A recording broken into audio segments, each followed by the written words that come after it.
The man that you see on the screen is Professor J. Mark Bishop. Professor Mark Bishop is Professor of Cognitive Computing, Emeritus, and a Chief Scientist Advisor to FACT 360.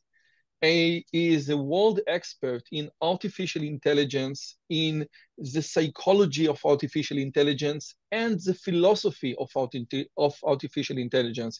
Including his many works, there is a deep and profound reference to the Turing Test and the Chinese room test by John Searle, and an answer to the questions, can computers feel pain? Most recently, he published a great paper called Artificial Intelligence is Stupid and Causal Reasoning Will Not Fix It. So today I'm having Professor J. Mark Bishop on the show. Professor Mark, thank you so much for coming. How are you? I'm great. Nice to see you. It's my privilege. Now, before I start, it says on LinkedIn, according to LinkedIn, you're emeritus. Now, how come emeritus? You are not old. I am old. I've retired. I'm an elderly gentleman in my twilight years, and I've retired from academia, and I have an unpaid role in a startup called FACT 360, who are using AI and NLP and machine learning to deduce insights about corporate communication networks that can be used in investigation, typically looking at fraud and activities like that. This was exactly my very next question, because according to LinkedIn again, FACT 360 is pioneering the use of AI and unsupervised machine learning to analyze communication network knowledge now. And I had a conversation with Professor Nadav Cohen from Tel Aviv University, and we ponder about Yann LeCun quote that if intelligence is a cake, then unsupervised learning is a cake, supervised is the icing, and reinforcement is the cherry on the icing. And could you please elaborate on your FACT 360? What does it mean that you take unsupervised machine learning and use it to analyze communication networks? Well, I think it'd be helpful to go back a stage or two. Obviously, I'm a little bit tied in what I can say about the company because there's a lot of IP at stake under the hood. So I'm going to be fairly generic, so I won't be giving too much away of our secret sauce. But what is out in the open is that our work is primarily grounded on research that happened way back in World War II in the UK at Bletchley Park, but not work by Alan Turing. Turing was famously interested in decoding the semantics of the German Enigma ciphers, what the messages actually said, what the words meant. But there was another guy who was working at the time, and his work was concerned with the metadata. What the German Commander A in Berlin was communicating with German Commander B in Paris at a certain time and place and date. And it was shown that we could get very useful analysis and intelligence from the analysis of metadata. So that was our starting point as a company. We thought, well, what we can do if we look at metadata, and there's certain advantages because immediately out of the box, we've got techniques that analyze communication networks in a language neutral way. So we're not concerned with the meaning of the tokens that are getting exchanged. We're just looking at the metadata of what's been exchanged and the uninterpreted symbols. And that's a phrase I'll come back to if we get talking about the Chinese room later on. The uninterpreted symbols and the patterns of these symbols in the messages. So we're concerned with two things. We're looking at what we can deduce from the metadata, and we've got various metrics we can realize from that can be extremely helpful in detecting activity, in problems from detecting fraud for the military, looking at networks of, say, potentially terrorist actors and identifying who are the key players in those networks. We can do all of this without looking at the semantics of what's being said. Now, coupled with that, we've also got AI that looks at messages as effectively undecoded squiggles and squaggles and sees whether there's changes in the ways that the way that people communicate over time. And we're looking at automatically flagging via technique, our own sort of change point analysis algorithms when communication patterns between key actors change. And that can be indicative. Our basic hypothesis is that when people's language change, that can be indicative of behavioral changes. And to flesh that out, I was once telling a friend how I slightly bent the rules on some internal accounting on a grant. And the second that I did that, the way that I was discussing the problem changed. And that's exactly those nuanced changes in communication patterns that FAT360 is concerned with picking up. So that's what I kind of do, not full time. I'm also a full-time carer for my elderly mother, and that takes up a huge amount of time.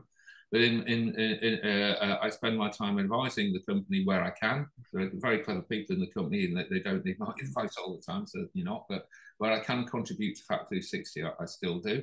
Interesting, the backstory to the company is that just a few years ago, I headed a research group at the University of London called TCIDA, the Centre for Intelligent Data Analytics. And that was an unusual company research centre that was completely commercially funded. So we applied ourselves not to problems in AI like trying to get a computer to play a good game of Go or chess or Doom or whatever you might want, but looking at purely business-focused problems because our funding stream was completely business-focused. So my job as director was always to be looking out for the next funding project. And we got interested in this work on what we call transactional analytics on NLP because one of our sponsors was looking at the insider threat problem. Can we give early warning when people are going to be behaving detrimentally to companies? And he funded the company for some time, and then eventually the project got so big that all my team left to set up FAT360, leaving me as a director of a centre with no employees. And I could have begun the recruitment process and started from scratch again, but after a month or two, I thought this was a good time to leave academia. And then I joined FAT360. So instead of being director, as I was at the centre at Goldsmiths, I became reporting to some of the people I used to employ. So it's kind of a strange irony now that notionally I work for some of the people that I used to employ at FAT360. Sorry, you're on mute. Oh, I try to be quiet. It's very hard for me since I'm an Israeli. So one question that I need to just nail, when you say metadata in the context of language, we said like in the World War II example, message A was coming from Berlin to Paris in a certain date, in a certain place, in a certain time. This is kind thing of a metadata? Yeah, exactly. But basically we graph out communication. Our secrets, well, one of the things our secret sauce, we graph out, we take corpuses of communications, for example, emails, but they might just as easily be Slack messages, tweets, Facebook messages, WhatsApp messages, whatever, and we put them into a graph. And this graph is for one of the things that allows us to do some pretty sexy stats and AI on the processes is that we fundamentally embed everything in continuous time. So we take a corpus of messages and we build a continuous time graph of those messages, who's communicating to who, when, and we also have the option to look at where as well. And then we apply various transactional metrics on these. Transactional metrics are what people do. And again, our intuition for why this is a valuable, an interesting way to look at analysing getting intelligence is that if you consider, I don't know whether you've ever used Facebook or a dating site profile, but consider the white lies you might tell on such a social media profile compared with the bald facts that you're talking to me at this time and place today. That's insofar as anything is true about the world, this is a fact of the matter. What you happen to write, oh, I'm a 6'2" bodybuilding weightlifter with blonde hair and all the women drop dead when they first see me. That might be something you might spin on your social media, which might not be an exact representation of the truth. The behavior, we say, is easier to pin down and give factual descriptions of what's going on. So we think these transactional metrics have an intrinsic power that's often glossed over. When people are so attracted to the idea of decoding the semantics of what people say, that they miss a lot of what can be obtained by looking at transactional actions of what people actually do. Okay, so without any delays, let's move on to your latest, one of your latest articles, and this is a bomb title: Artificial Intelligence is Stupid and Causal Reasoning Will Not Fix It. Now, I'm reading this article, and I read it thoroughly, as you said, and this article was published in Frontiers in Psychology.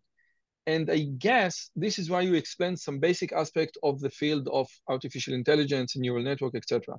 But it seems to me that there are two orthogonal questions here. One is the engineering question. Can we build an AI model that acts as if it understands? Now, I will give some example from your paper. AI get things wrong. An autonomous vehicle crashes, a chatbot exhibit racist behavior, automated credit scoring process discriminate on gender. This is not a mistake, but okay.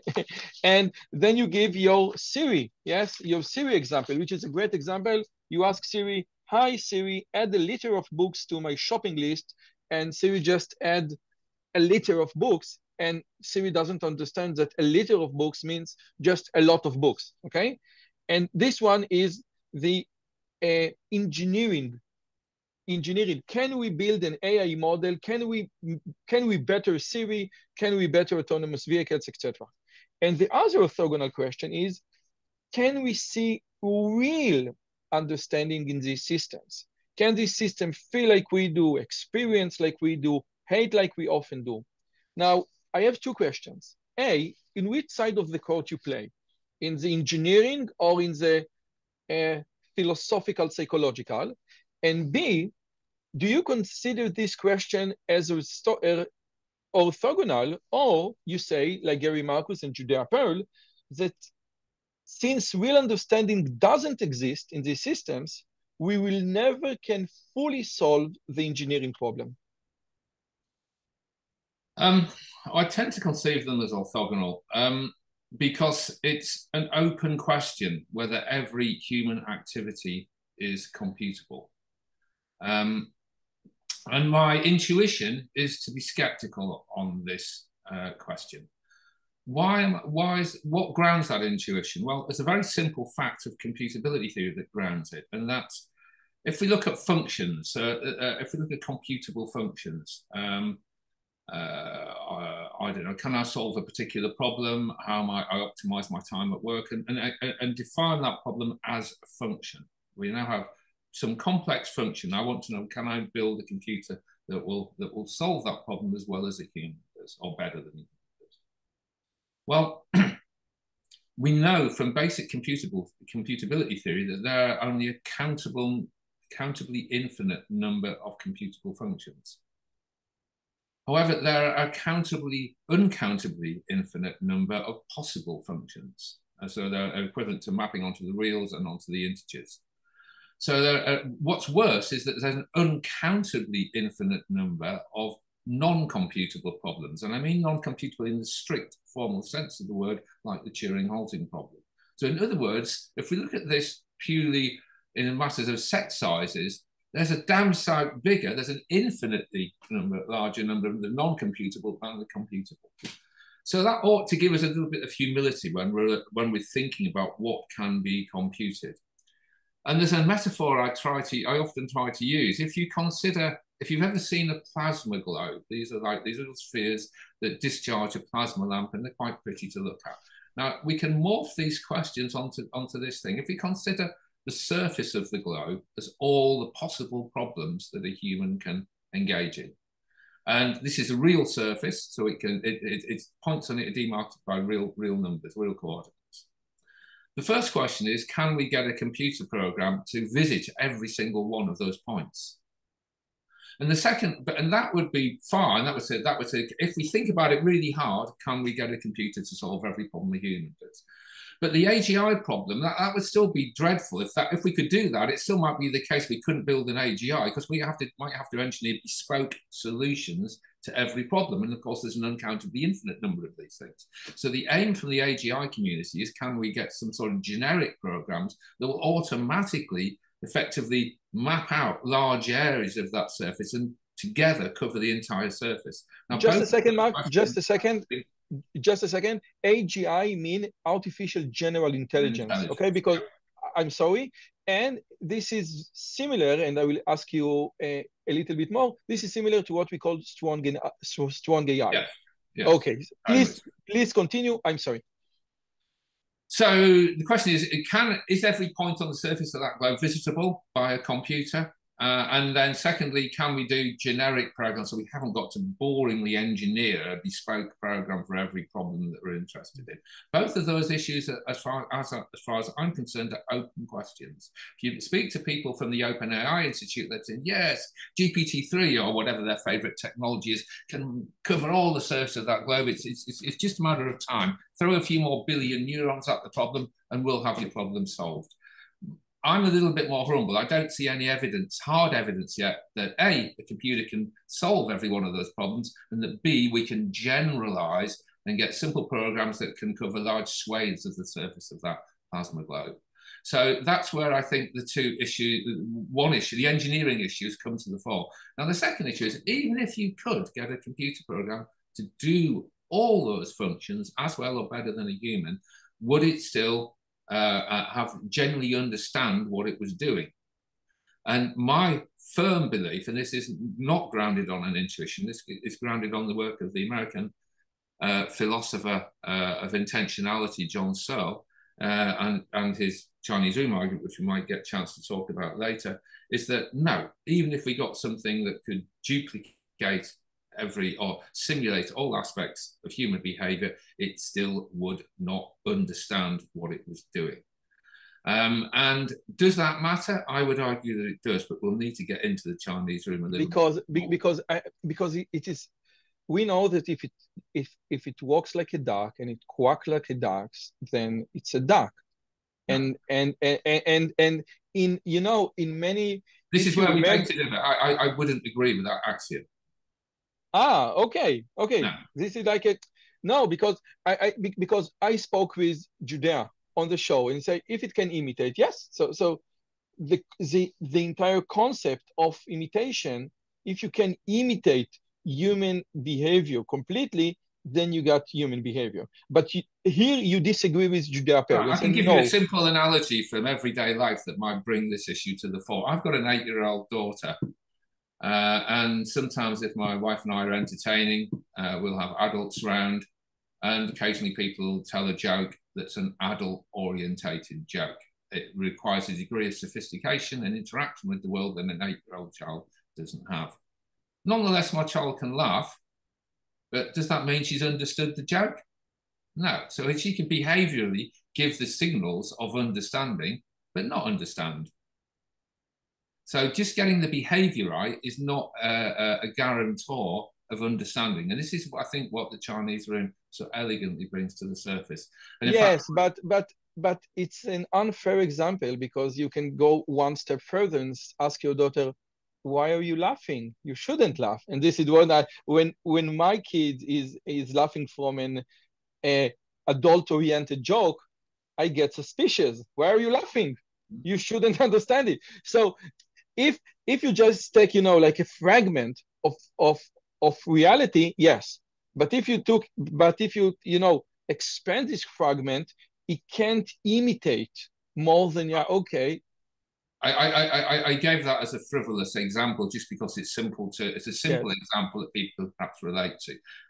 Once we get into the Chinese room, I will nuance that much more deeply in a way that I think will rebut your criticism.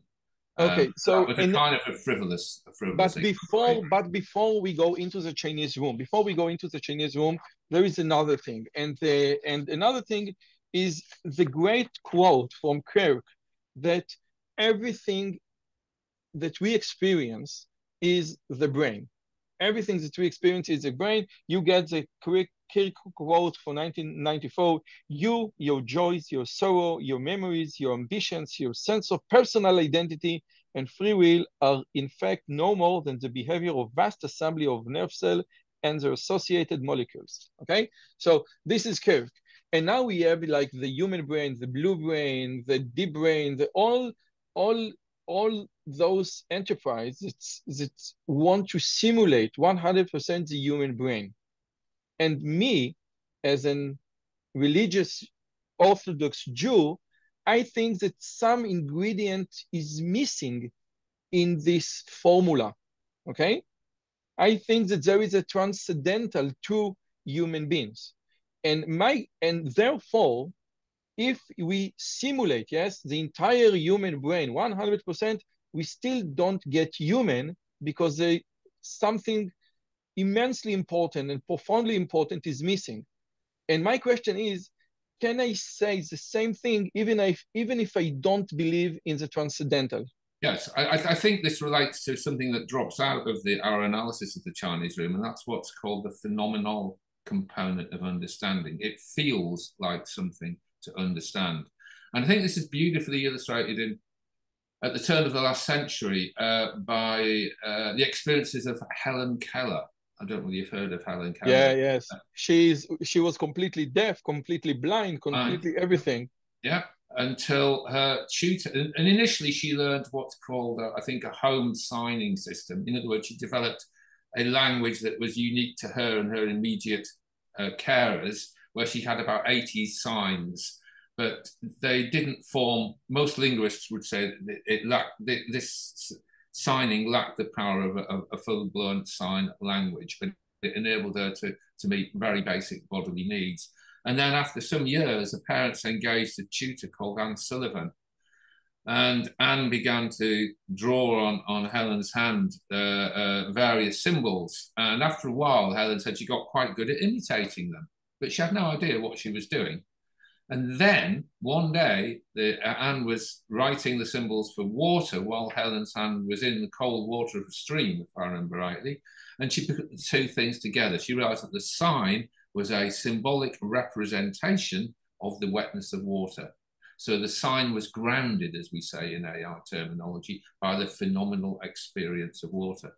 So I think that's one illustration of how phenomenal sensation, the raw feel of water, can help ground groundworks and ground symbols. In more recent years, the computer scientist Stefan Harned, in his review of Luciano Floridi's epic, The Philosophy of Information, Stefan again draws attention to the phenomenal component of understanding. He says it feels like something to understand, and I completely concur with this. And then finally, in my response to the philosopher John Haugeland's critique of Searle's Chinese room, which we may get into later on, it's quite a technical discussion, so I don't want to go into it now, but I basically make the claim that when John Searle's in the Chinese room and listening to a joke in English, you might laugh and you'll feel it funny. You'll have the phenomenal sensation of laughter. When he's acting as a computer program, he might output the symbols ha ha to a joke in Chinese, but you won't even be aware a joke's been made. So there's this phenomenal sensation is a mark of understanding, in my opinion. Okay.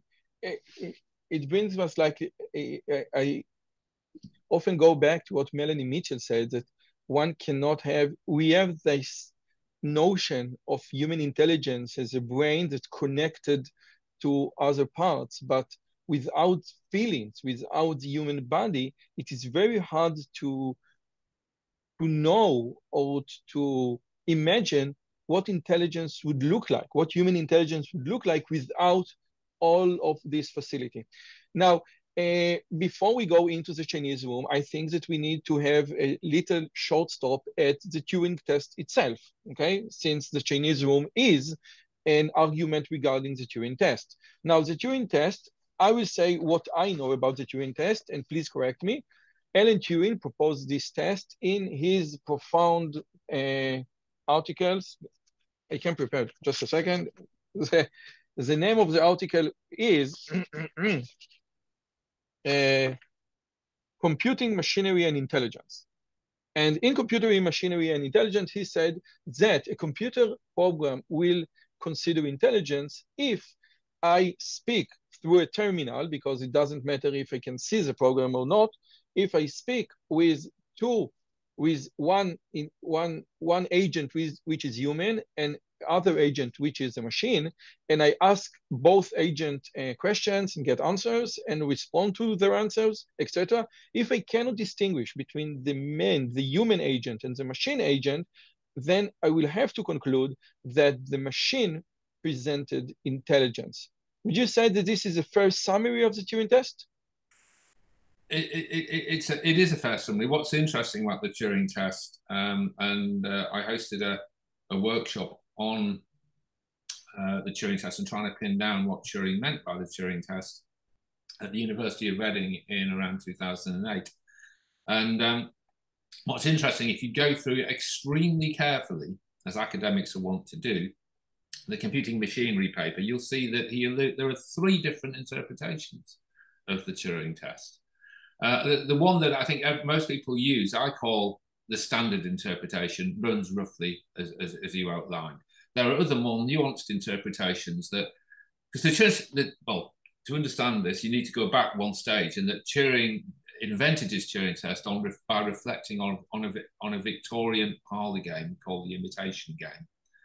And this was basically a game where you had a man and woman go into 2 rooms in a house, and the guests in the house had to determine the gender of which room had the man and which room had the woman, purely by asking questions that were written on pieces of paper. And of course, what makes it interesting is that the respondents are allowed to lie. And what makes it interesting is that the questioner can ask about absolutely anything. And I've played this game with my undergrads and postgrads, for that matter, many times. And it's actually quite a hard game to do well at. Interestingly, it's a sort of situation that many people, if they immerse themselves in large multi-layer online games now, have to deal with every day if you're speaking with other characters and only communicating by text. Some people might pretend to be guys when they're really women, and some men might pretend to be women when they're really guys. So what began as a bizarre parlor game is something I think these days a lot of young kids are dealing with on a day-to-day basis. Reality. So that's kind of funny. So can we do that? And the answer is that you can. You can't do it perfectly, but you can do it pretty well. You can do it. I mean, Turing talks in the paper about being able to pass the Turing test as well as humans at about 70% of the time. And certainly, I like to think I can play that game and approach that level of performance. So the standard interpretation of the Turing test is, as you say, can we determine which set of answers is being generated by a computer and which is being generated by a human.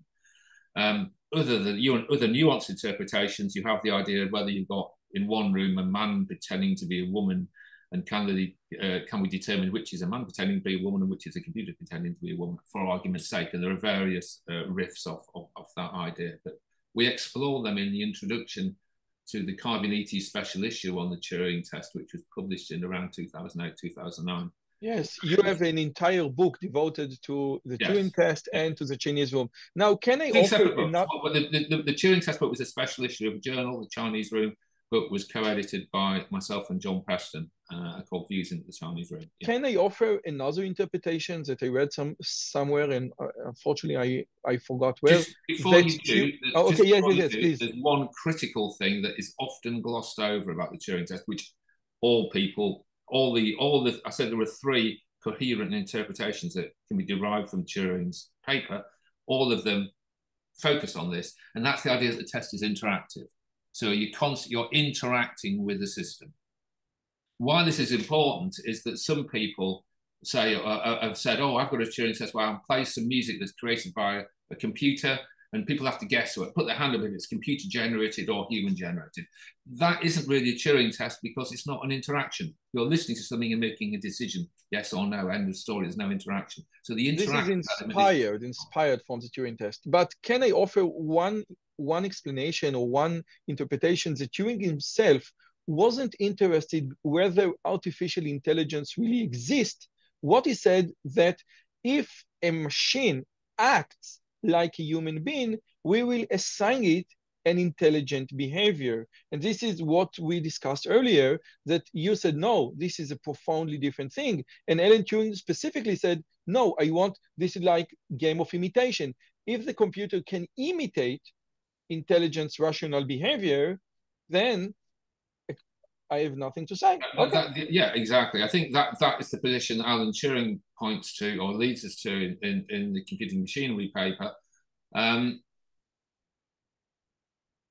I think John Searle's Chinese Room targets lots of things, in particular some of the wilder claims that were coming out at the time from Shanklin Abelson's lab in the 70s.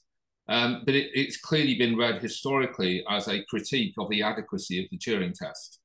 And I, because I think Searle's argument is robust, I do think the Turing test fails as adequately as a test for thinking and understanding. So, with your permission, I want to present another question to the Turing test, which is not, I almost never hear when I see people speak about the Turing test. And this is from Artificial Intelligence, a General Approach, which is a great book. And it's like in page number 3, when they presented the Turing test, they say the following thing. Yet AI researchers have devoted little effort to passing the Turing test, believing that it is more important to study the underlying principles of intelligence than to duplicate an exemplar. The quest for artificial flight succeeded when the Wright brothers and others stopped imitating birds and started using wind tunnel and learning about aerodynamics. Aeronautical engineering texts don't define the goal of their field as making machines that fly so exactly like pigeons that they can fool even other pigeons.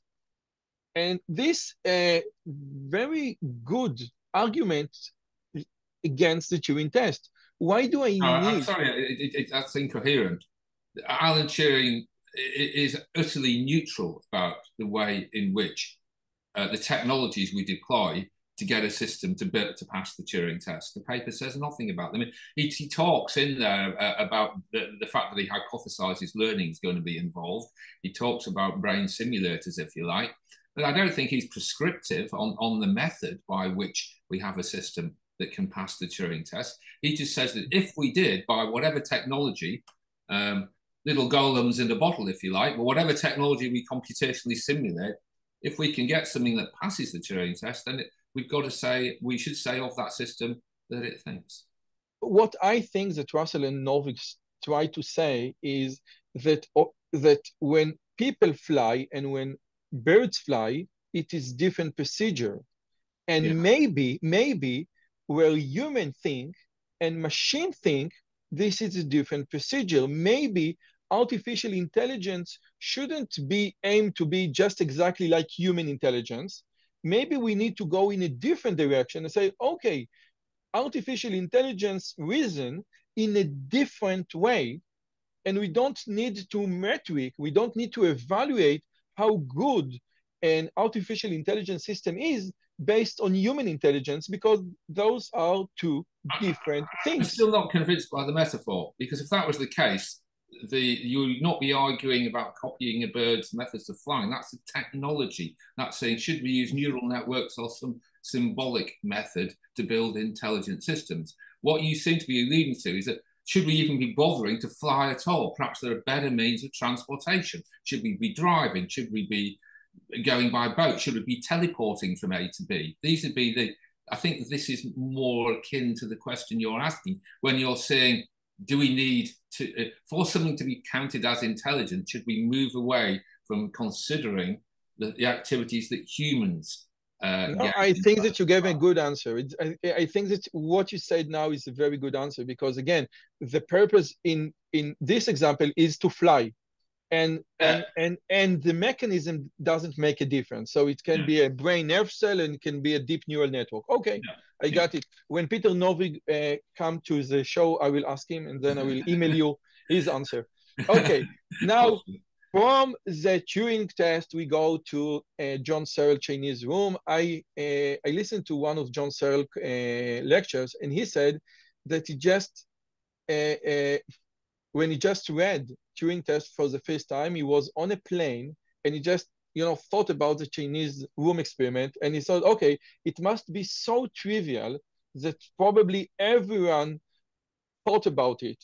And he was amazed. He was just mesmerized that this little silly Chinese room test became persistent over and through the years, and no one contradicted. He was himself. He never believed that this simple example will raise such a difficulty to the realm of artificial intelligence. I think we have to say that, I mean, when John and I edited our book on Oxford for Oxford University Press in 2002, we solicited, the idea behind the book was to solicit contributions from 10 leading cognitive scientists and 10 leading philosophers. John Preston is a professor of philosophy at the University of Reading, which is one of the top places to study philosophy in the UK.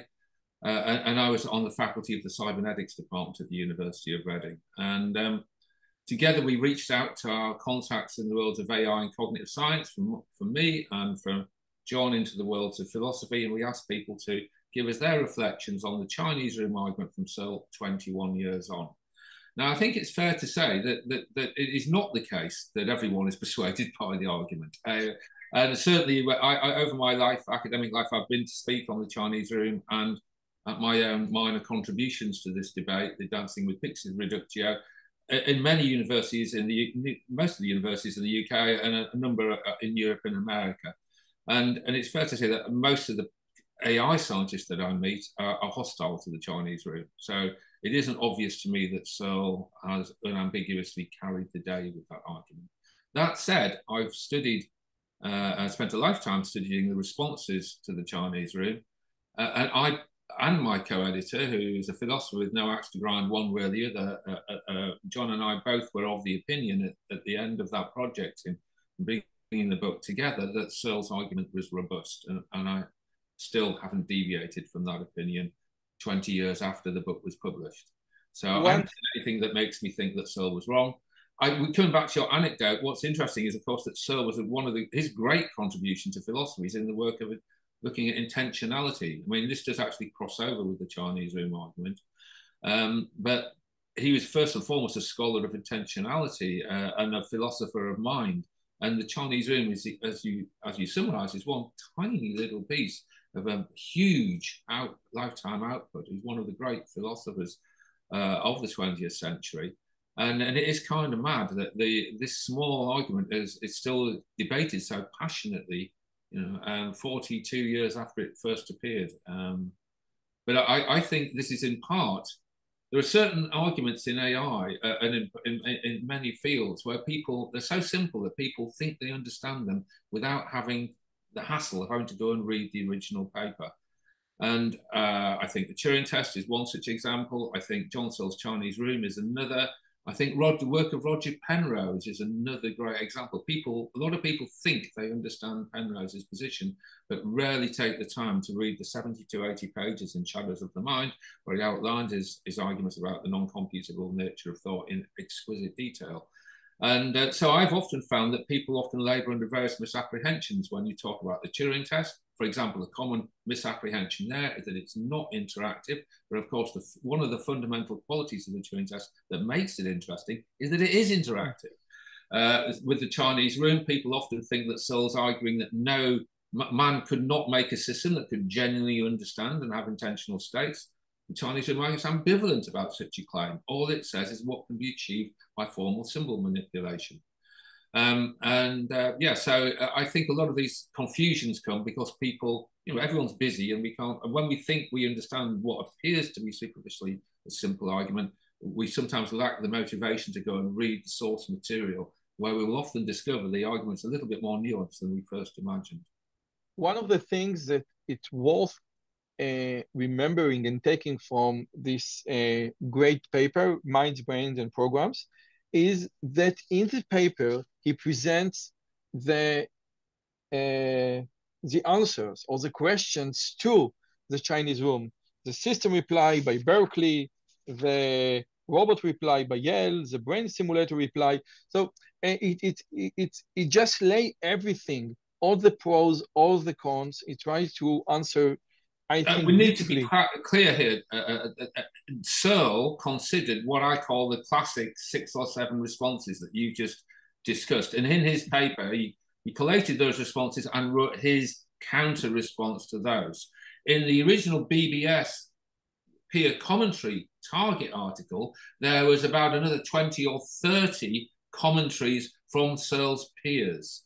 And then Searle was invited to reflect on those at the end of the target article. But it's important to clarify there are effectively 2 forms of the Chinese room paper. There's the original BBS target article with lots and lots and lots of commentary from Searle's peers, and there's the paper that Searle originally submitted, which considers 6 or 7 possible what Searle considered potential counters to the Chinese room. Okay, so now we need to explain John Searle Chinese room. With your permission, let me do it briefly. And if I made a fatal mistake or a tiny little niche mistake, please correct me. The idea of John Searle Chinese room is about the idea of whether machines can actually think, can actually understand. And John Searle gives the example or a metaphor of a person locked in a room with a giant dictionary, and we will need to go back to this giant dictionary, and he gets input slips of papers. Let's stop. Yes. Stop straight away. It's a rule book, not a dictionary. Yeah. I'm sorry. That rule book correlates to what we might think of as a program. And just the backstory that's critical before you begin the exposition of the Chinese room is that Searle originally penned this when he was going to spend some time in the labs as a guest with Shank and Labelson, who were at that time in the late 70s. They'd written a book called Scripts, Goals and Understanding, where they were investigating a particular methodology as to how to build computers that could answer questions about stories, simple questions. So they couldn't give you what's the meaning of war and peace or does God exist, but given a story of the form Jack and Jill goes up the hill to fetch a pail of water, Shank and Abelson's programs could say, if you said who went up the hill, they would respond, Jack and Jill went up the hill. Why did Jack go up the hill? To fetch a pail of water. That's the level of sophistication. And so looked at how Shank and Abelson's programs worked, and this then led to the formulation of the original Chinese room. So some things that seem quite archaic when, as you get into your exposition, the idea of a rule book and piles of papers, one being a script, one being a story, one being questions about a story. These are all devices that are meant to mirror the work of Shank and Abelson's original setup. But actually, the Chinese room is much more general. But I'll shut up now and you can... Okay, no, it is very important, and I really advise everyone to just read the paper in the short version, Mind, Brains, and Program. This is not a long version, and you can read it in just 2 hours. Okay, so again, we have a rule book that, and we have an input to the room with slips of paper with scribble, how we said it? Squiggle and squiggle. Squiggle and squiggle.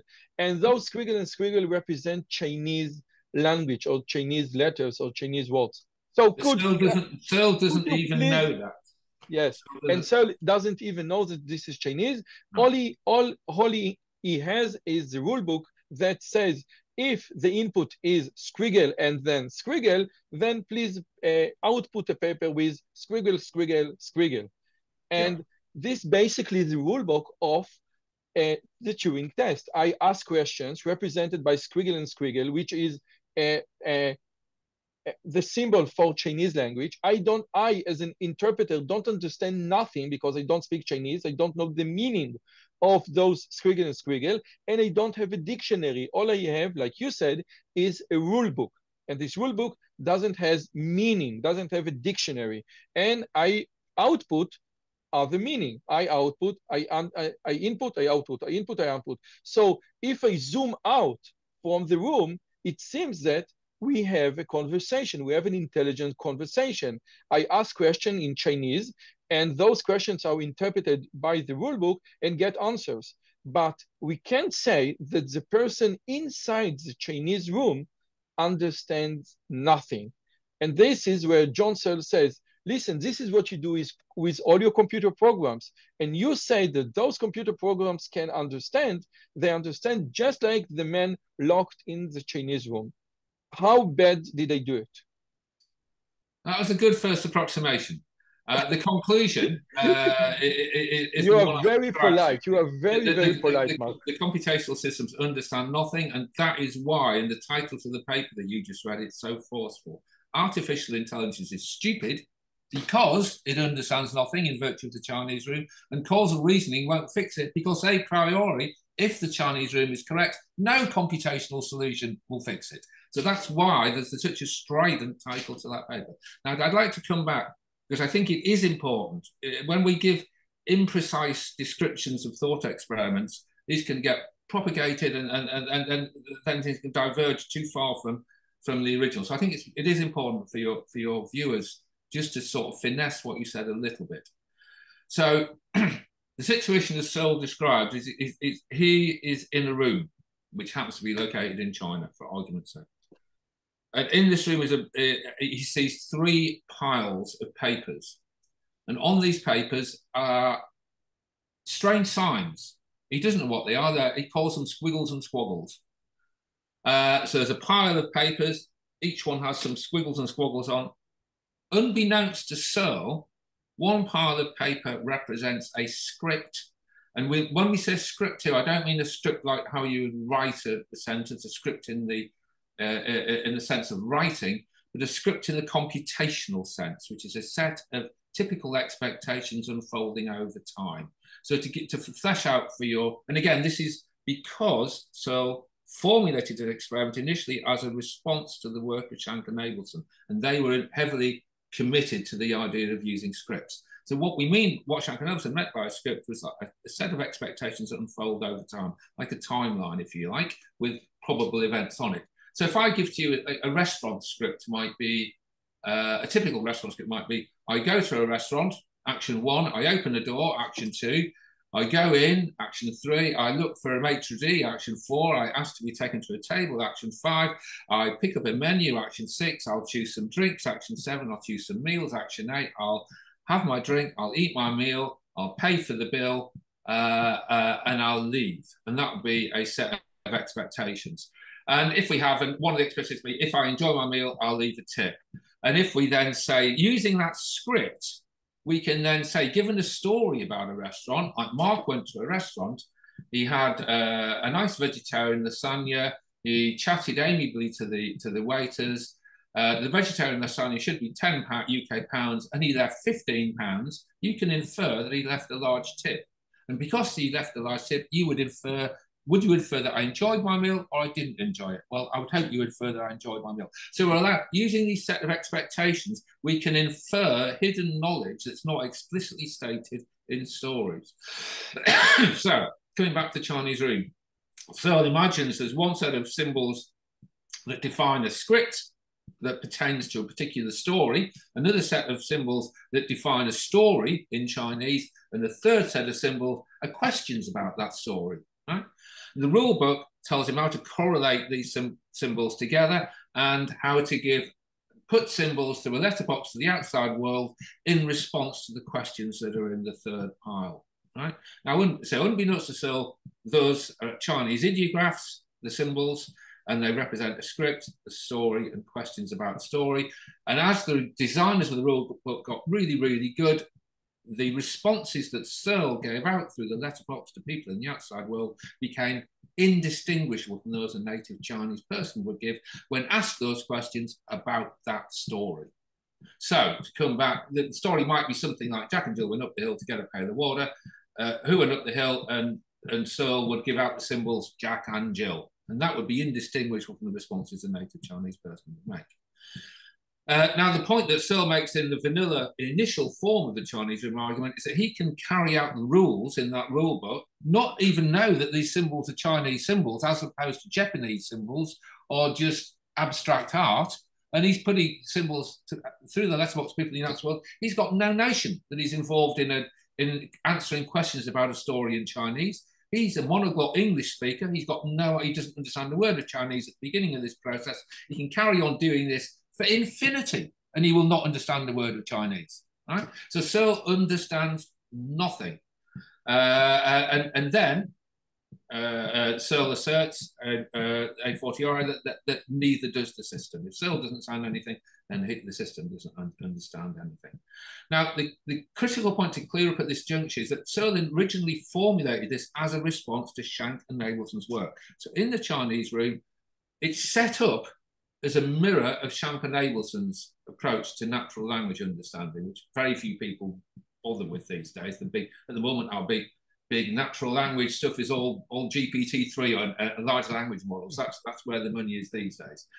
But it's critical to know that in the Chinese room paper, Searle is absolutely, he wants the idea of the rule book to stand as a metaphor for any possible computer program. So the papers, they're just variables. It's like when you dry run a computer program, you might write down A equals 10, then A equals 11. These are just bits of papers that you might write down the contents of internal variables on your program. The important thing is the rule book, and that rule book can stand for any possible computer program. So Searle can run any possible computer program with bits of papers locked in a room, give out answers that are in response to questions about stories in Chinese that are indistinguishable from those a native Chinese speaker might make, and yet not understand the word of Chinese. Just a second. Can I expand Searle's argument? And I know in the original paper it was referred to Shank's work, but can I expand Searle's argument to any informal Chinese conversation and this rule book still be valid? Yes?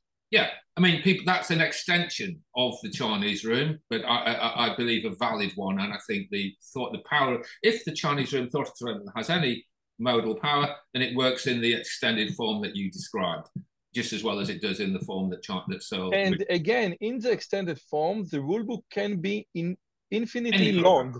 Infinitely long. So if I got squiggle and squiggle, but before 2 iterations, I got squiggle, squiggle, squiggle, then I say this, and say this. I think when you say infinitely, oops. The rule book. Yeah, I mean, when you said infinitely long, that I'm not certain how an infinite rule book could be put into a finite space in a room. So we got questions about infinity cropping in here. No, but arbitrarily long, you mean? It can be arbitrarily long, but I don't know that the rule book can be. Okay, so let me state it differently. If the rule book is finite, like in a finite state machine, then can we come up with all the possibilities that natural language enable us? And this is maybe the weak spot of Searle's argument, since natural language allows us to use infinite number of. No, I don't think it's a weak spot. I think. I just ask. I don't know. I just ask. No. Searle he's running a thought experiment, like Einstein's thought experiment, imagining himself traveling on a beam of light, right? And he wants to give to his opponents, the Professor Stephen Hawking famously being one such person, and Elon Musk being another, those who champion the idea of AGI, famously champion it. He says, right, you give me your best AGI program, whatever it is. I'm not going to say, it's just any program you give me, I can run the Chinese room argument on it, and I can show that it doesn't understand, right? So that is what he's saying. He's allowing his opponents to use any technology, as long as it's computational, any algorithmic technology they wish. He will follow that algorithm through, produce answers that are indistinguishable from those a native Chinese speaker would give, and yet still not understand a word Chinese. So this is Searle's claim. He's trying to give power to his opponents by saying this applies to anything. And this is actually clearer in the original Mind Brains Programs paper, but many people don't notice where Searle states this.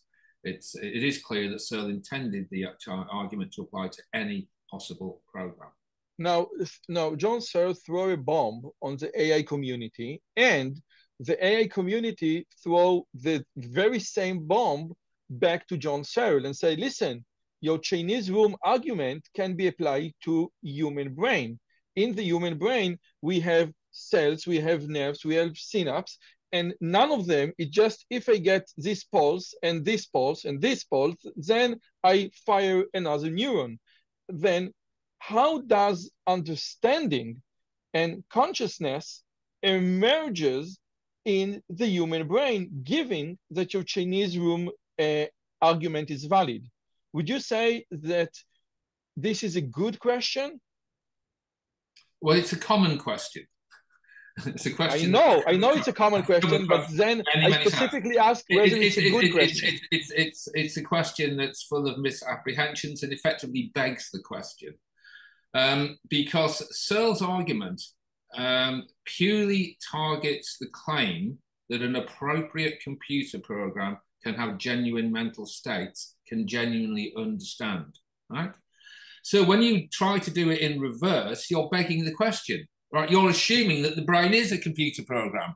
If you're saying that actually the embodiment matters, which is the school of cognitive science that I subscribe to, the embodied school of cognitive science, then these things are totally different things. One is a simulation of a thing, a very coarse simulation in any neural network that I've ever read about. They're incredibly crude approximations as to what's going on in real wet biological systems.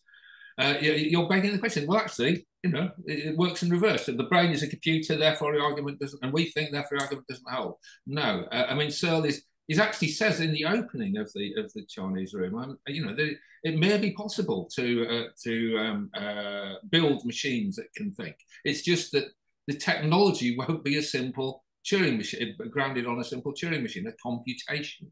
There'll be some other thing that we've yet to discover that will build that. He's not making. Searle actually says we are machines. Humans are machines. We're biological machines.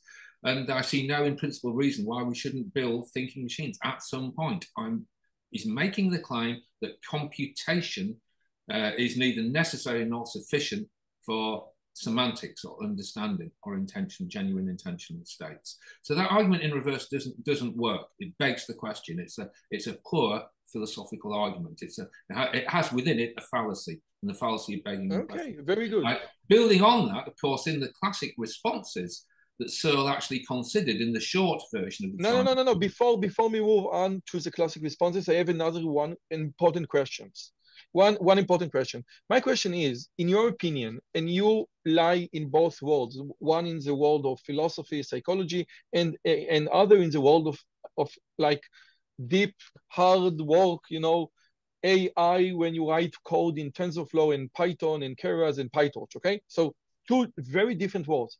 And my question is, in your opinion, how much, if you can quantify it, the Chinese room argument change something in the AI community? I teach AI, I teach data science, I teach deep learning in the universities, and I can, you know, refer to Chinese room just as an anecdote, as a philosophical, historical anecdote that has nothing to do with the text itself.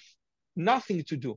Just some, you know, religious Jew, we always love to worship our ancestors. So we worship Alan Turing and we worship Newman, and now we have John Searle. But in the context of our daily work, it has nothing to do. And my question is, do you think that this Chinese room argument made a difference to the world of AI? Well, it made a difference to me. And I first started working in AI in 1980, so I've been working in the field for 42 years, which is over half the time that there has been a field of AI, from Position the Birth of AI with Alan Turing's first computer chess program in 1948. So I can say it made a difference to me when I became aware of it. Prior to becoming aware of the Chinese room, like many AI postgrads, I'd read a lot of dodgy science fiction.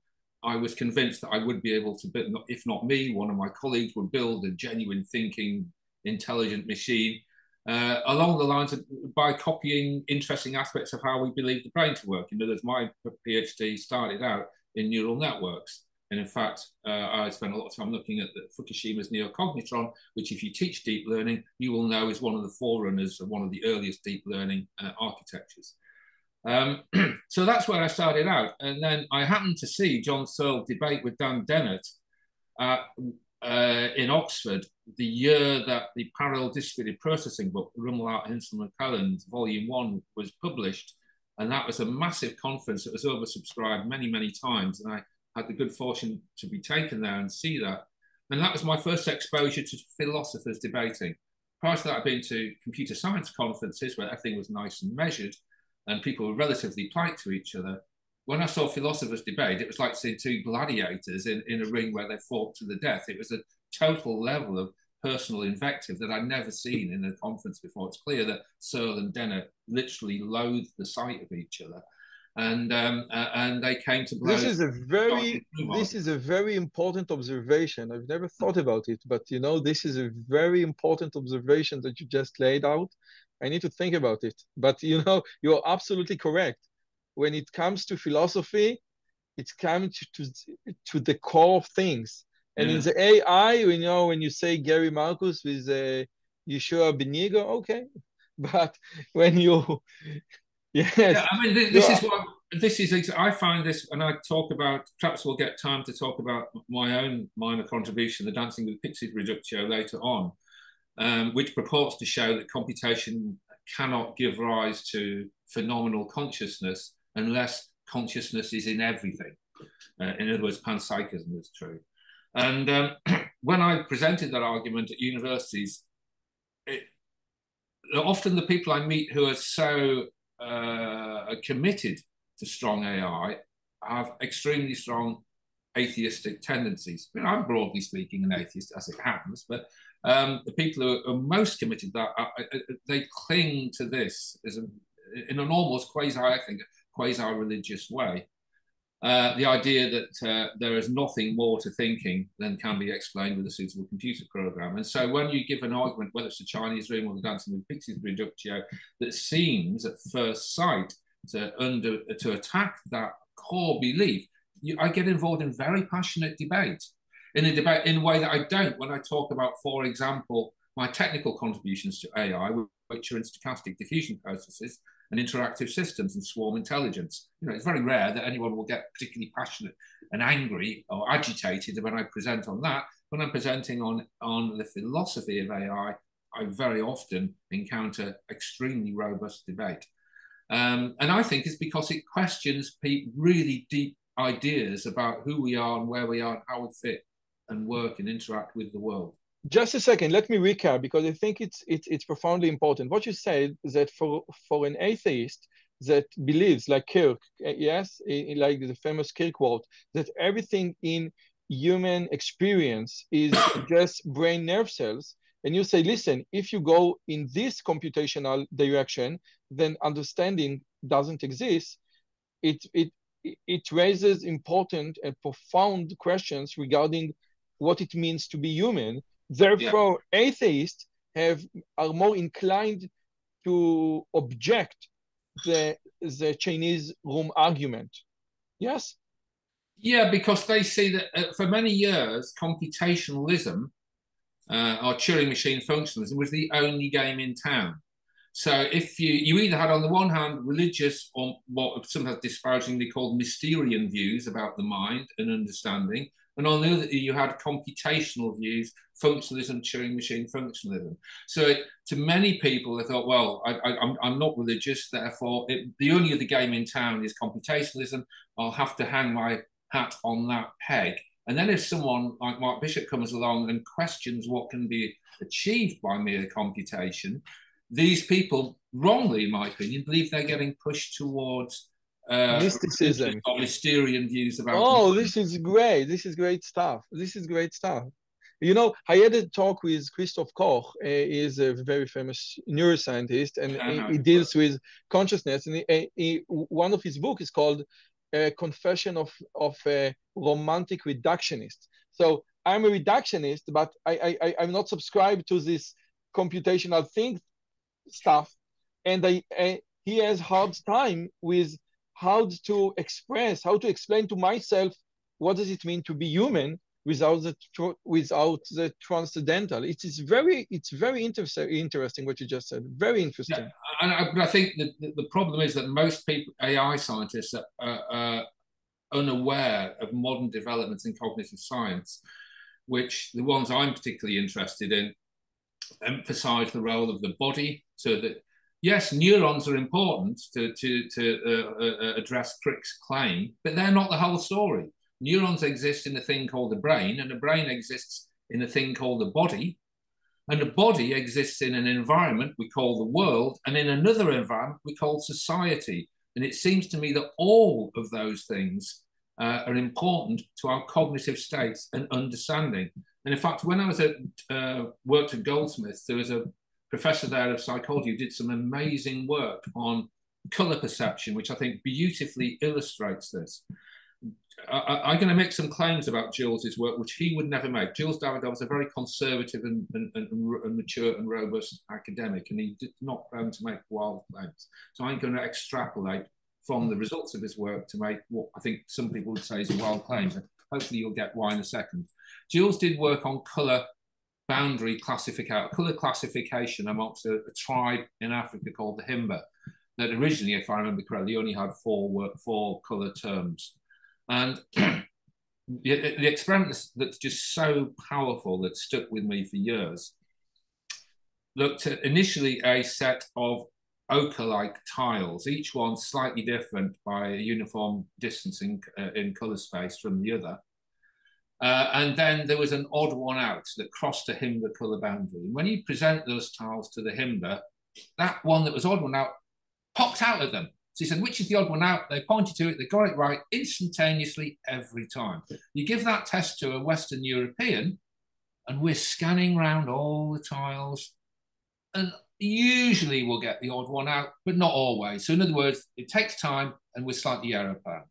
Now we get like system 2 from Daniel Kahneman. They use system 1 and we use system 2. Well, I'll just wrap up. Then the second experiment shows a set of green tiles, each tile slightly different from the predecessor, arranged in a circle by a uniform color distance, and a blue tile. Now, obviously for Westerners, green and blue are a big color boundary. So when you say, what's the odd one out? All Europeans will go, the blue one, and they'll do it instantaneously. They'll get it right every time, and they don't have to do an exhaustive search. The blue pops out at them because phenomenally we experience a different color. The astonishing thing is you give that to the Himba and these guys are scratching their heads, they get it wrong, they take in ages, they can't see the color pop out. So that says to me that the Himba language, just let me finish, the Himba language informs their color phenomenology, because if they actually saw it as very, very different from the others, it would pop out at them. This is my interpretation of Jules's results. And I must underscore this is my interpretation. And I don't know how far along this route Jules would be comfortable in going. But it seems to me that the only rational explanation for these results is that the phenomenology of the Himba is different to that from a European because of their different language. It's the Sapir-Whorf hypothesis writ large, if you like.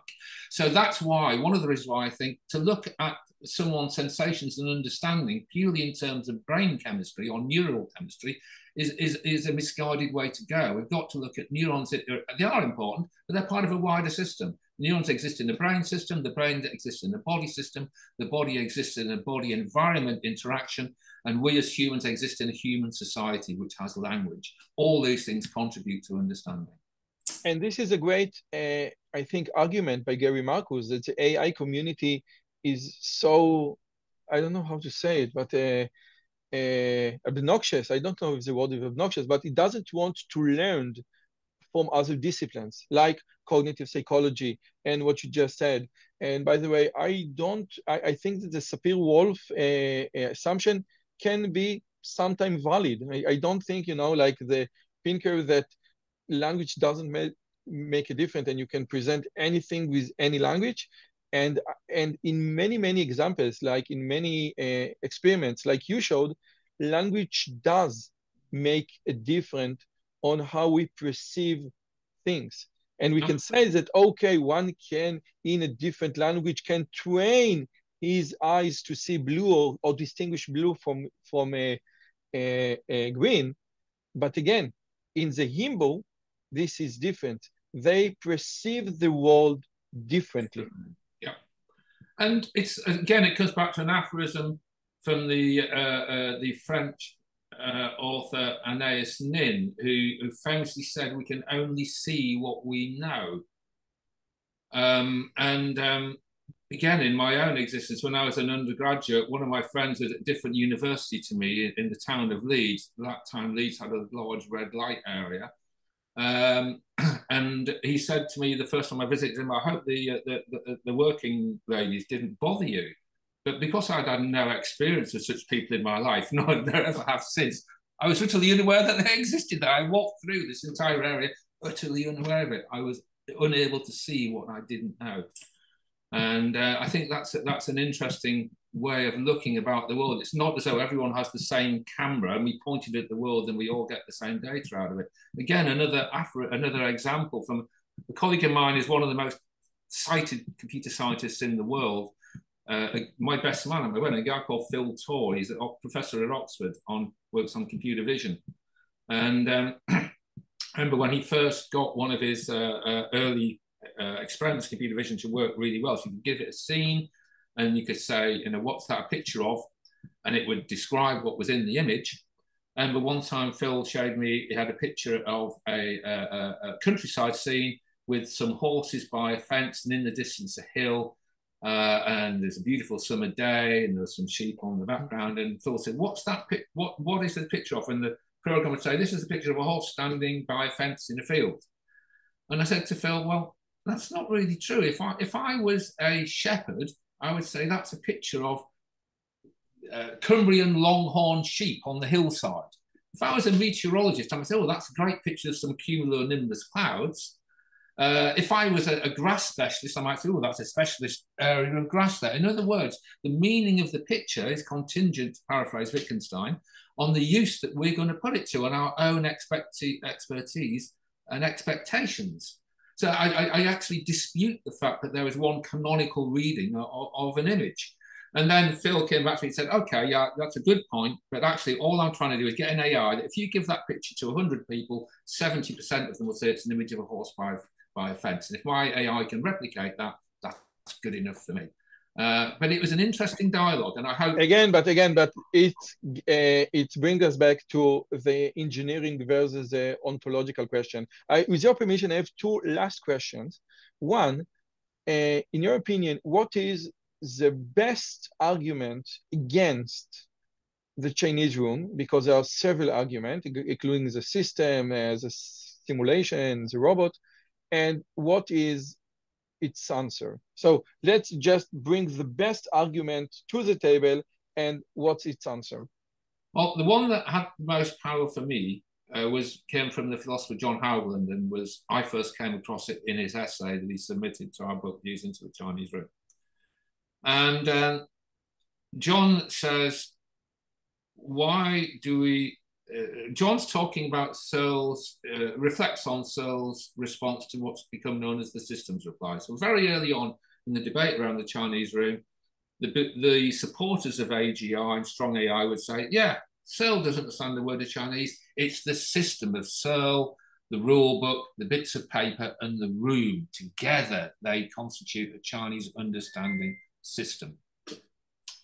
And Searle said, oh, well, I find it quite bizarre for you to say that if I don't understand Chinese, me and a bit of paper do, but let's run with this. I'm going to imagine I'm some kind of idiot savant who's got miraculous powers of memory, and I'm going to memorize the rule book, and I'm going to memorize all the variables, the symbols I write on scraps of paper, and I'm now going to follow the program in my mind's eye. So I'm going to be looking at the questions, the scraps of paper which define the story, the questions about the story, and the script. So here, this is the system. Everything, the system is here. Is now in my head. So there's nothing that isn't in my head. I can still go through the program, give out answers that are indistinguishable from those a native Chinese speaker would give, and still not understand the word of Chinese. And I find that a robust response. But Howland said, well, hang on a minute.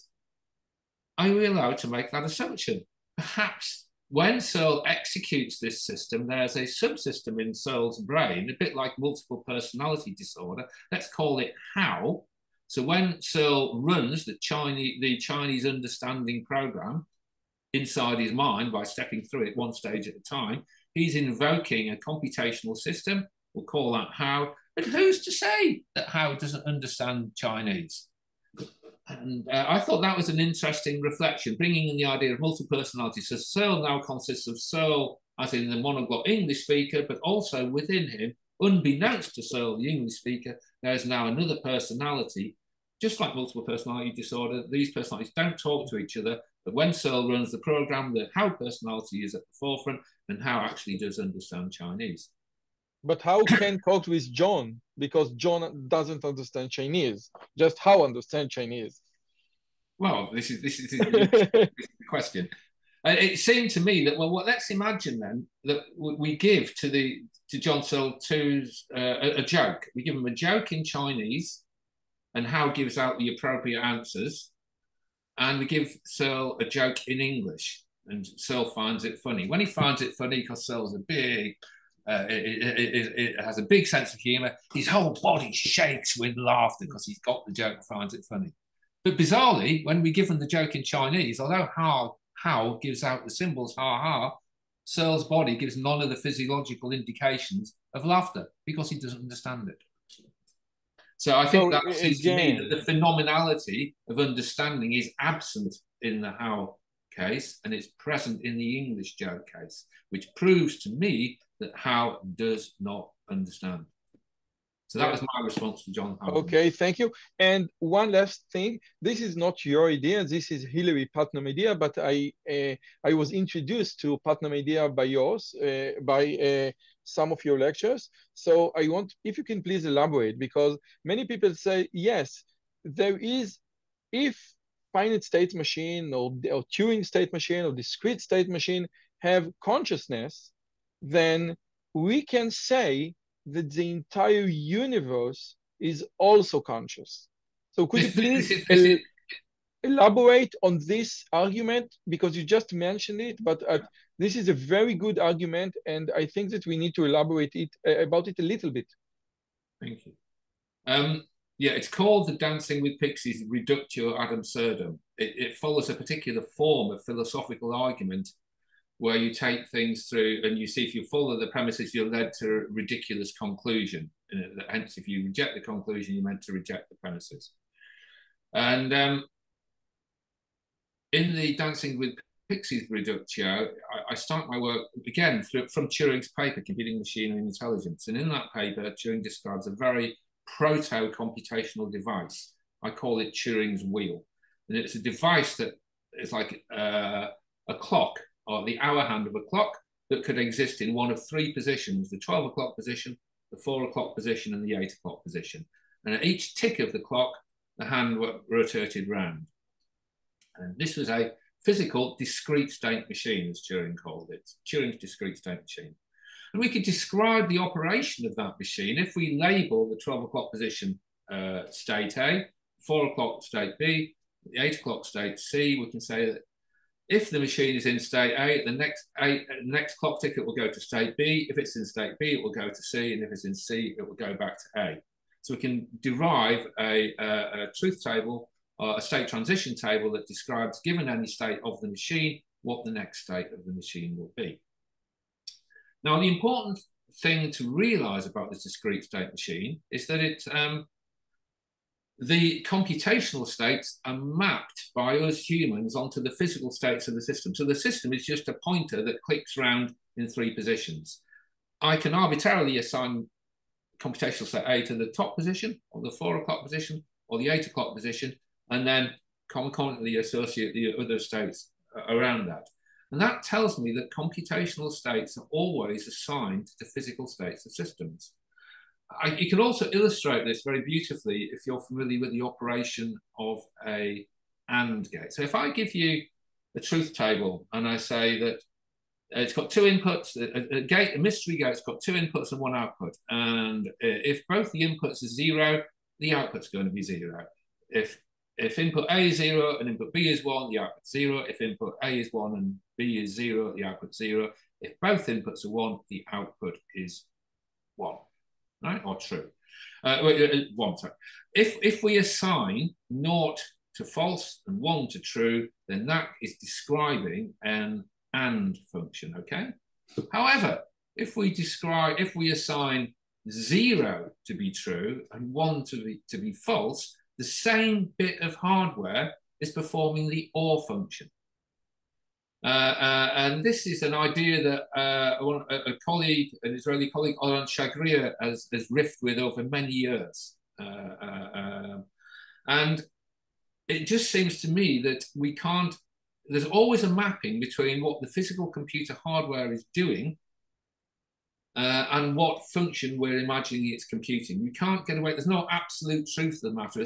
A spaceman from planet Mars couldn't look at a gate and say unambiguously it's doing an OR function or an AND function without knowing the mapping between logic levels and truth levels. This is very interesting. You know, I teach computer architecture, and I never thought that the difference between AND and OR depends on our presupposition. Wow, this is very interesting. And if you've ever done any work on CMOS or TTL, you'll see there are lots of different, over the years, there have been many different conventions as to how to map voltage levels to truth levels. It's not the case. They've always been the levels we associate now. Various different ones have been experimented with. And it gets worse. It gets worse because there are what we call game isomorphisms.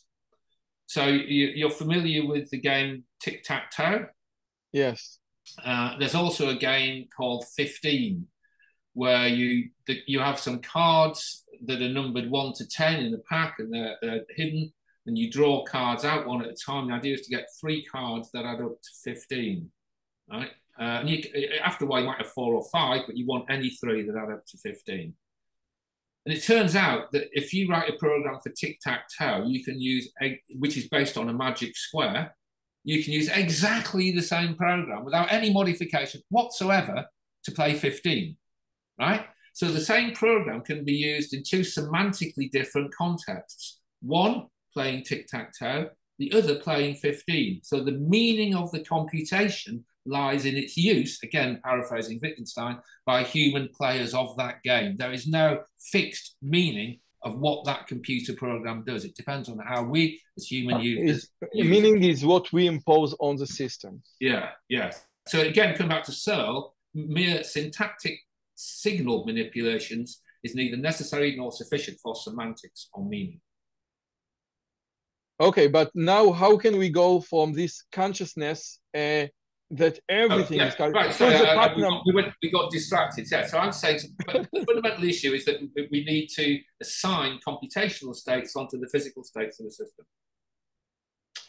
Now, the interesting thing is Turing's discrete state machine can be totally replicated by a digital counter. So imagine like you will find in a car's mileometer that counts 0, 1, 2, 3, 4. All we have to do is map mileometer state 0 to computational state A, mileometer state 1 to computational state B, mileometer state 2 to computational state 3. And over a finite, I should have said over a finite time period, I can implement Turing's discrete state machine by the counting of a digital mileometer. And this hangs for any sequential state sequence. So I can replicate any state transition sequence by a digital mileometer in a set of mappings. Now, this is Putnam's mapping. He shows how to map from the states of an inputless finite state automata, how you can implement any input FSA by a suitable counter. Now, obviously, any digital computer is a finite state machine. So you give me a digital computer and you watch its behavior over a finite time window, and you claim over that time window that computer really does have phenomenal states. It's aware. So I don't know, Elon Musk has got his super duper AI program in there, and Elon said, yeah, this machine is conscious. It's interacting with me. Like famously that engineer made the claim of Google and lost his job fairly recently. That this machine's sentient. And I'll say, okay, I'll take that machine, that code, and I'll log all the state transitions it went through, over that finite time window that you said it was conscious, and I'll map my digital counter onto to generate those state transition machines now. So I can now go through exactly the same sequence of arbitrary state transitions as your computer did. They're forced, given state 1, it has to go in state 2 because the counter counts from 2, 3, 4. That's the way the counter works. And because we're doing this over a finite period, I can legitimately perform that mapping. So if it's the case that generating that series of state transitions is sufficient for computational consciousness, then my counter can be conscious. And Putnam showed how we can generalize from just being a digital counter onto any open physical system. And he showed how to do that in the appendix to his text, Representation and Reality. Therefore, it seems to me, and this is the Dancing with Pixies reductio, that if you accept the computational generation of a sequence of state transitions is sufficient to bring forth phenomenal consciousness, then consciousness is everywhere. That's in a nutshell. It's a little bit more nuanced than that when I go through it more formally, but that's very briefly the Dancing with Pixies argument. But one last question: Did Hilary Putnam believe that consciousness is everywhere, or it was Putnam wasn't using the art. It was my small contribution was to use some of Putnam's technology and map the idea of a mapping from a physical system to a computational system and deploy it in the world of artificial consciousness. Putnam was making a very interesting claim, because if you know the history of philosophy, Putnam was one of the early pioneers of functionalism. Putnam famously in a paper in the 60s looked at how the property of being a mousetrap is a functional property. You might have a mousetrap that snaps down and cuts a mouse's head off, or you might have these so-called humane mousetraps where mice go in them and drop down and are caught in a box. But the notion of trapping a mice is a functional property. It's not identified with any particular physical configuration of matter. And this led Putnam to think that understanding and mentality were functional properties. We can instantiate the mind in silicon or in water pipes or on a computer or in biological hardware. It's a functional. This led to the idea of the development of functionalism as a theory of mind. Putnam later recanted on that because he began to see that functionalism used this argument to collapse functionalism to behaviorism. So he said, well, using this processes in the appendix to Representation and Reality, published in 1988, Putnam showed how functionalism collapses down to behaviorism. So he this is like the end point of a gap of 20 odd years of Putnam's intellectual life when he was promoting functionalism. This appendix is where he recanted on that. So actually, functionalism is really just behaviorism writ large. It's not offering us anything particularly new. He was really a great man, and wow. So let's summarize. First, Mark Bishop, thank you so much for this eye-opening, mesmerizing interview conversation. You touch on so many different and profoundly important points on AI, psychology, philosophy, consciousness. So we need you. I need some time to digest everything. I ask my guests always two questions. One, could you recommend on a book that you read like in the last 5 years that influence or change a perspective in your life? Yeah, I guess Evan Thompson's Mind in Life, where it is a very interesting, it's a philosophy book, but it addresses issues in modern cognitive science. And a paper I would recommend, just came out a week or so ago, is by Tom Thurzer, and it looks at how we can give a role for consciousness, and it's called Eruption Theory, a Realistic Framework for the Efficiency of Conscious Agency by Tom Thurzer. If you Google that, that's an amazingly interesting proposal. I think he does a better job of explaining consciousness than David did in David's famous book. Was it Consciousness Explained? I can't remember. Oh, The Conscious Mind. The Conscious Mind. Could you please repeat the title? Eruption Theory. Yeah.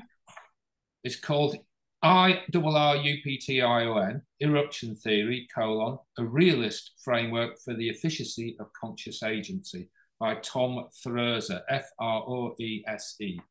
Okay, thank you. And another thing which you are very fertile, very productive scholar, academic. You deal with so many things.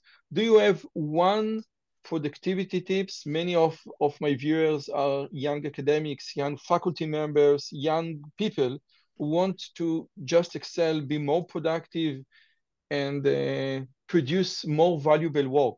So do you have like one tip or two tips? My life as an academic was coloured by the society I lived in, and it was a time where the government were putting metrics on academic performance. And some of the early metrics judged academic worth by the volume of papers you produced. And effectively, whatever metric the government put in, academics who are not the dimmest of people will try to optimise their performance to that metric. So I found that in my life, I've published too many papers.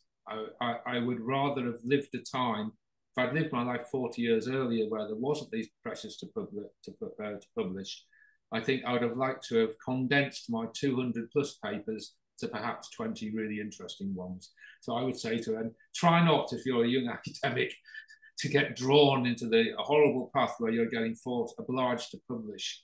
But this is very important. You are aware that in our current academia, especially in the 2022, we are obliged, and even more than obliged, we are even forced to publish more and pursue more publications. This is very hard to just say, okay, I want to, you can look back in retrospective and say, okay, I wish I'd published instead of 200, just 220 very important papers. But as a young faculty member who was promotion and tenure dependent on those publications, what can he take from your advice? Well, nothing. I mean, if you go down this route, you're not going to get promoted in the climate that we live in. I was fortunate to serve part of my academic life before the big changes in UKHE, before Margaret Thatcher reinvented what it meant to be, what it was to be an academic. So I did have experience at a time where there weren't these pressures to publish. And I found that a much more interesting academic time to live and work in. I feel sorry for people who are academics now. I don't think the job is respected particularly, certainly not in the UK. And we're driven to produce, and everyone is judged by citation metrics rather than the absolute value or the intrinsic value of the work that's being produced. I wonder how people, who didn't publish much in the past, I don't know how many papers Einstein wrote or Wittgenstein wrote, but something tells me it wasn't 200. And how well they'd have done on their citation metrics, I really don't know. Wittgenstein's second book was even published after his death. Philosophical Investigations. Yes. Now, one last thing is that we didn't get to talk about my positive work what we talked about is my criticisms of what computers can achieve. But I've also spent a lifetime, 40 odd years, looking at swarm intelligence and neural networks. And I'm giving a talk in a couple of weeks' time on LinkedIn, where I'll be summarizing, not going into any technical depth whatsoever, but summarizing an approach to some of the problems in cognition, ranging from pattern recognition to executing programs, so implementing Turing machine-like devices on neural or swarmic hardware. And I'm proposing a homogeneous architecture that can effectively play games, can run programs, can do pattern recognition, can do reinforcement learning, all these interesting things on one homogeneous swarm architecture, which is called stochastic diffusion processes. So if anyone's interested in my positive thoughts on AI, there'll be a lecture on LinkedIn. If you follow me on LinkedIn, you'll hear about that. Very short, and I'll give an overview of how I propose to do that. No. I must tell you, I'm fascinated by swarm intelligence, and with your permission, I will re-invite you or invite you over next time to discuss those very things. And if you say yes, it will be don't forget an indication that this conversation went pretty well. So, all right then. But just don't forget. Again? Don't forget. No. Again, this is again, I'm sorry. I want you know to promote the concept of Israeli chutzpah, but just to do it in the right boundaries. And this was outside the right boundaries. So again, Mark Bishop, thank you so much for coming. I wish you, you know, just keep contribute to society so many good things, so many good insights, and so many good papers like this one over here. This is a great one. And again, all of your other work. Thank you so much. Thank you, sir. Bye.